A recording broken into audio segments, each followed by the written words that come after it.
ang findings ng ombudsman tuloy ang pagkaso kay Rimulya, di magkakaroon ngayon ng conflict. Kaya kumbaga, dahil may nakapending na sa Korte Suprema, hintayin na muna yon. I-dismiss na muna itong kaso sa ombudsman. Pwedeng yun yung rason na sinasabi ni Rimulya, which is my point naman. Tsaka kahit pa may finding sa Korte Suprema na irregular yung ginawa nila, ang depensa pa rin doon, ginawa mo yon, wala pa naman paglilinaw na mali yung ganon. Kumbaga ikaw, ginawa mo yung pag-aresto na yun kay Duterte at pag-turnover sa ICC, wala pa namang president. Wala pang president. Hmm?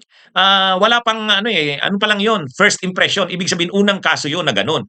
Sa susunod, siguro kay Bato, kung mayroon ng ruling ang Korte Suprema na mali pala yung ginawa na yun, hindi mo na pwedeng gawin kay Bato yun. Pero yung kay Duterte, yun yung tinatawag na doctrine of operative fact.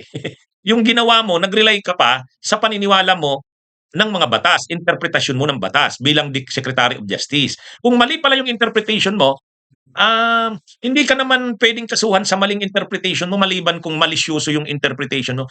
Posible naman talagang ma-dismiss na yan sa ombudsman niya. Pag na-dismiss na yan sa ombudsman, wala nang hadlang sa kanya. Baka siya na yung magiging ombudsman talaga.